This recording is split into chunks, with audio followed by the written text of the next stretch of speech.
Okay, cerita lah. Dia ni pasangan suami isteri ni. Suami ni adalah seorang ustaz mutawif. Isteri dia pramugari. Dia TTC 9 tahun. 9 tahun. Tak pernah lekat. Tapi sebelum tu dia pernah dah jumpa saya, konsult macam-macam kan. Tapi bila satu hari tu cakap, doktor, saya betul-betul ni nak dapat zuret, cakap. Isteri lah. Dia cakap, kalau betul-betul nak dapat zuret, kita kena buat betul-betul. Tak boleh main-main. Betul ni saya nak buat betul. Okey, kalau macam tu kita check suami isteri. Check isteri ada masalah PCOS kan, PCOS. Tu kita tengok tube ada blocking ke tak. Suami tak sempat check. Lepas tu saya cakap lah, okey tak apa. So sekarang ni kita dah tahu dah daripada masalah isteri kan. So masalah isteri saya cakap minum susu ni betul-betul. Isteri dengan suami.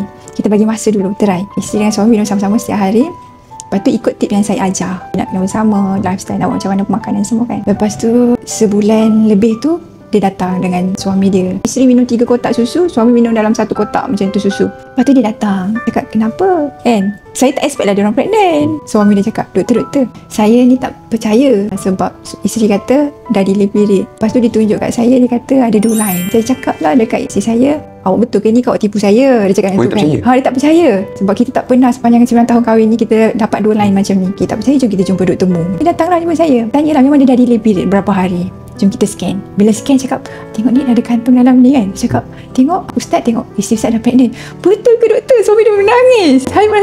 Saya rasa sebab tau. Suami kan senang nak menangis, mungkin nangis dia sorok ke kan. Tapi dia menangis. Betul ke doktor? Terima kasih seronok kan. Isteri dia pun macam, kan dia cakap dah pregnant.